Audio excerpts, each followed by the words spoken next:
Good morning. This is Karl Schmidt, retired pastor of Calvary Lutheran Church.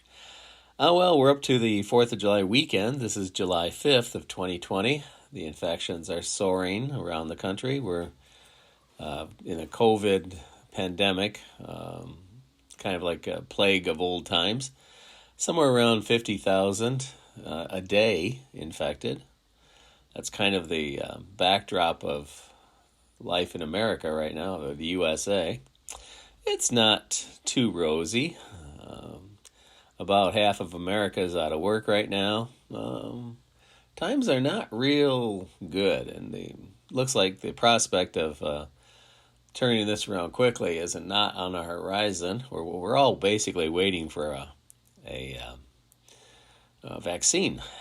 And until we have one, it doesn't look like anything's really going to change. Church, we won't be having church services until there's a vaccine. There's just no way. Because every time someone has church services, people end up getting infected, and I just don't want to be part of spreading infection to anybody. I don't think that's a good idea. Not the purpose of church. Well, anyways, today the text appointed for this Trinity, fourth Sunday in Trinity, which is where we are, is from the Gospel of Luke, the 6th chapter, verses 36 to 42. That's again the Gospel of Luke, the 6th chapter, verses 36 to 42. Be ye therefore merciful, as your Father also is merciful. Judge not, and ye shall not be judged. Condemn not, and ye shall not be condemned. Forgive, and ye shall be forgiven. Give, and it shall be given unto you. Good measure, pressed down, and shaken together, and running over, shall men give into your bosom. For with the same measure that ye mete withal, it shall be measured to you again. And he spake a parable unto them. Can the blind lead the blind? Shall they not both fall into the ditch? The disciple is not above his master, but every one that is perfect shall be as his master. And why beholdest thou the mote that is in thy brother's eye, but perceivest not the beam that is in thine own eye? Either how canst thou say to thy brother, Brother, let me pull out the mote that is in thine eye, when thou thyself beholdest not the beam that is in thine own eye? Thou hypocrite, cast out first the beam that is in thine own eye, and then shalt thou see clearly to pull out the mote that is in thy brother's eye.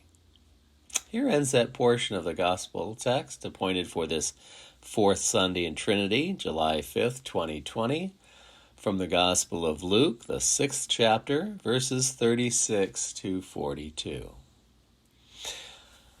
Jesus tells us a very interesting thing at the very beginning of this text. And by the way, this text is a wonderful gospel text, a good news text. That's what that means. When he says, verse 36, Be ye therefore merciful, as your Father also is merciful. There's two basic thoughts in there. The first is from the verb, genesthe, which is from ginomai, to become, to create. And that is, in this case, an imperative, second person plural. Imperative, meaning that we need to become. It's not that we are already, but it's something, a work in progress. Kind of like the doctors and the researchers are working feverishly around the world 24 hours a day to develop a vaccine for what ails us. We're not there yet, but they're working on it. And that's what this word means, genesthe, to become, to practice to improve upon, if you will. Kind of like someone who takes piano. And they don't just sit down day one at the piano and play Mozart or Chopin. No, it'd be nice. I suppose a computer could do that, but us human beings, we need to do things gradually, in steps. And that's how we are. And so Jesus, when he's speaking to us. He's telling us that to be a follower of his, whatever you want to be called. Originally they were called followers of the way. Then they became called Christians, and as time has passed, by many other names. It's not the name that's important, it's the content. And Jesus puts this in the imperative, so we understand that to be merciful or becoming merciful or practicing mercy in our lives is not optional. You sometimes wonder. I'm retired now, but I was pastor for nigh on 35 years, and I'll tell you, it's confusing. The idea is mercy and kindness and compassion and good favor. That's what the word in the text means. The word merciful here, oiktermenos in Greek. Oiktermenos means to have compassion from the gut. You see, the Greek idea, or the Hebrew idea, really, of compassion is not from the heart. It's from the gut. And from a gut reaction, you have compassion, kindness, and good favor. Now that's what Jesus is saying is not optional. But having worked within the Christian church for, 3.5 decades, sometimes you wonder if people who call themselves Christians have the impression that this is optional. Let me assure you, it is not. Because Jesus is the one who is speaking this, and he puts that in second person plural imperative. He also puts it in the aorist, second aorist, the weak aorist, which is to say that this is punctiliar. It has a beginning point when God calls us to himself and makes us his children. But it's a point that leads off into a ray, not a line. A line goes in two directions endlessly. A ray has a point and then goes off in one direction endlessly. And that is the idea here in this verb, this imperative, this command, to become merciful, to practice mercy, to improve upon. Because, you play piano, you practice to improve. Pablo Casals, who was a cellist many years ago, he once said that if he didn't practice for a day, he would know it. If he didn't practice for 2 days, his wife would know it. And if he didn't practice for 3 days, everybody would know it. And that stuck with me from a long time ago. My dad used to listen to Pablo Casals' lessons in cello on black and white TV long time ago.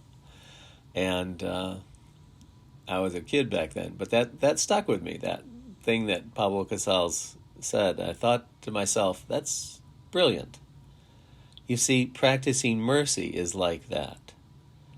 The longer you don't practice it, the more foreign it seems, the more unusual it seems. But the more it becomes part of you, it becomes your way of life.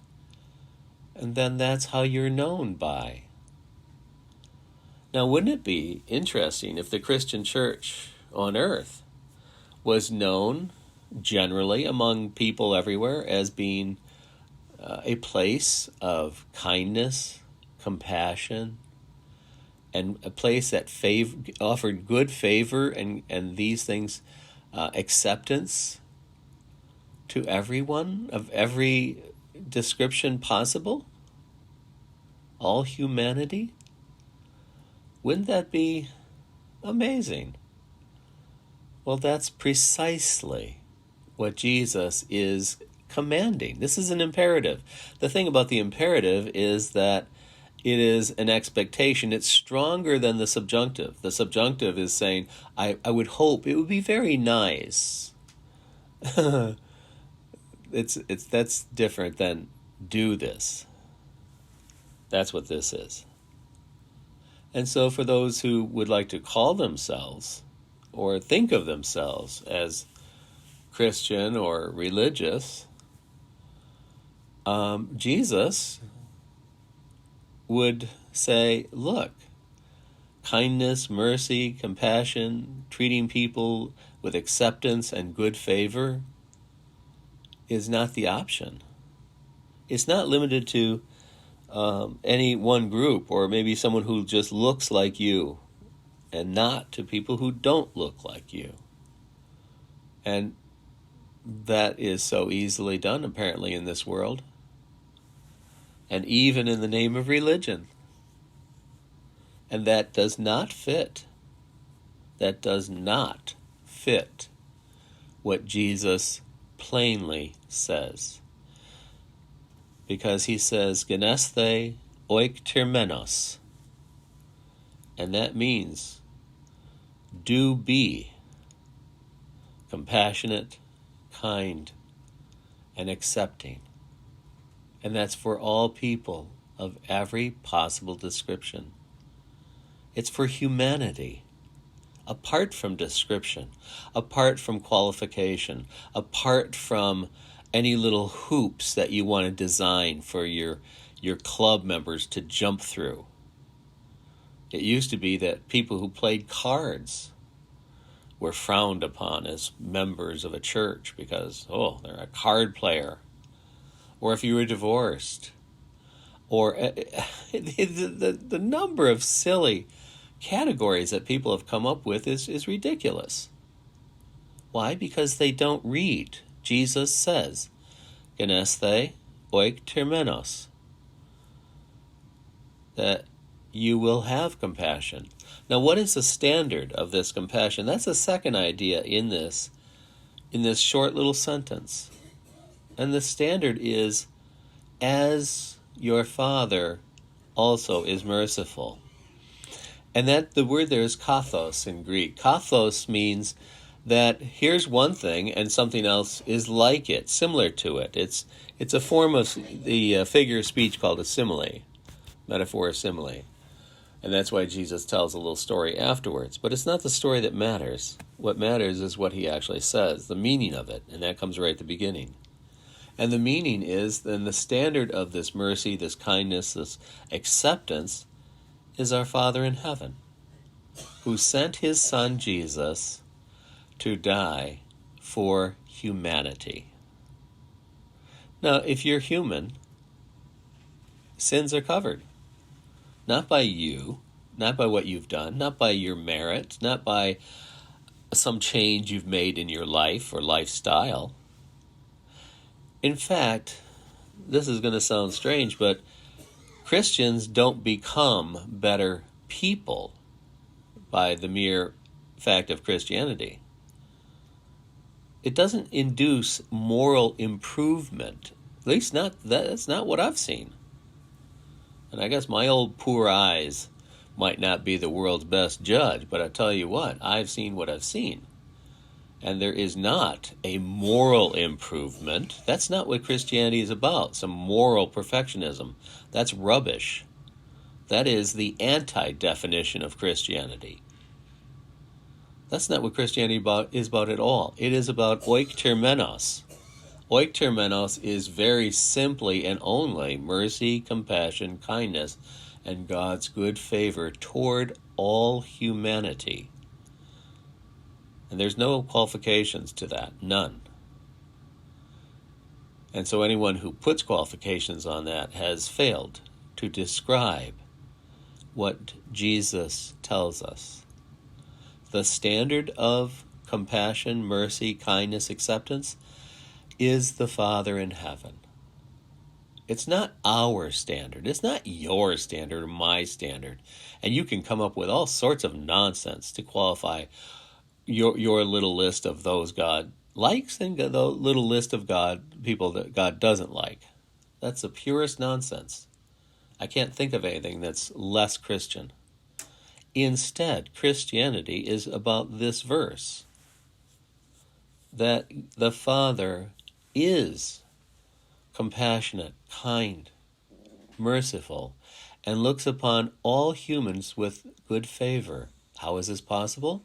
He sent his son Jesus to die on the cross, and that has taken away the sin of the world and given to all people the life of Christ, the righteousness of God. Because we are not righteous by our own righteousness. We are righteous by a righteousness that comes to us from the outside, not our own, but a righteousness that belongs to Christ, to God. And he gives it to us freely. It doesn't cause a moral improvement in us. Instead, it changes the way God judges us. He changes his verdict. He changes destiny. He changes his opinion of you as he sees you through what he has done, not through what you have done. Heaven help you if that's your measure. I mean, I wouldn't want to stand before God on my own merit. I know I'm not silly enough to think that there is some good in me that God should welcome me into his house because of my goodness. Heaven's sakes, I'm not that foolish. Even the man in the temple in the back who laid down and said, God, be merciful to me, a sinner. The answer to that is yes, he is merciful. He is kind, because that's the Father's heart. That's the way Jesus portrays God, his Father. For Jesus, the Holy Spirit, and the Father are this one God. And any other portrayal of him misses the mark. He doesn't have favorites. Like St. Paul says, he's not a respecter of the prosopon, the face, or in Hebrew, the pene. He doesn't look at the face and go, oh, well, yeah, you I like and you I don't like. That's not it at all. He opens his arms and welcomes all. And that's the nature and character of the gospel, that God has rendered a second opinion. Under the law, the opinion is against us all, and there is none that is righteous under the law, no one. But a second verdict has been rendered, and that is the gospel. And this is from the same mouth of the same God, but it is quite the opposite. It's where God, instead of judging against us, a katakrine in Greek, he judges for us. And that is here, oiktermenos, compassion, kindness, acceptance, favor, where he says, come, my child, come home, you're mine. And so Jesus says this should induce in us all, and it's not just a should, it ought to. There's an ought, that's the imperative. And kindness and compassion and mercy ought then to be the hallmark of the church. So, well, this has been Karl Schmidt, a retired pastor of Calvary Lutheran. The text has been the Gospel of Luke, the 6th chapter, verse 36. Be ye therefore merciful, as your Father also is merciful. I hope this has been enlightening and helpful for you, because it is nothing but kindness and mercy and good news. And it's from a divine standard from our Father in heaven, as brought to us by his Son, Jesus, who makes of us all sons and daughters of God, not by moral improvement, not by being more special than someone else. We're all identical. We're all human. But instead by the acceptance and welcoming of the Father, who opens his arms in love and mercy toward us, poor fallen creatures. Hopefully this will induce in us a changed heart, a kinder heart that grows with kindness, grows with mercy, and grows with compassion over our days, so that Christians become generally known as kind, accepting, and merciful. That would be nice.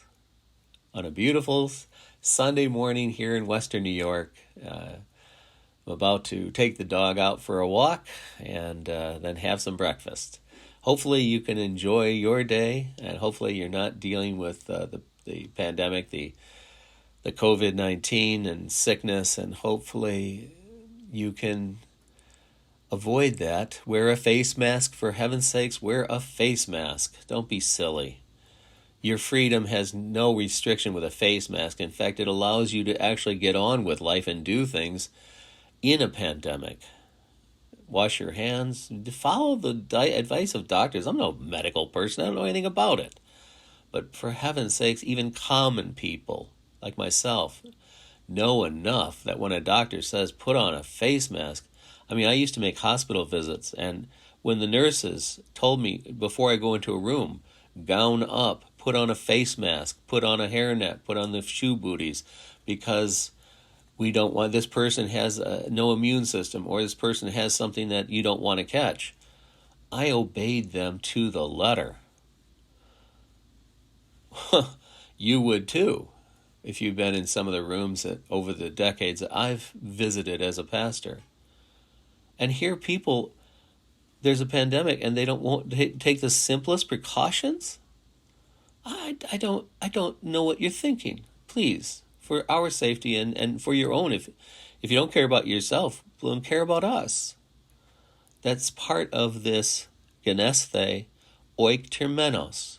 It's part of being a follower of Jesus. So please do.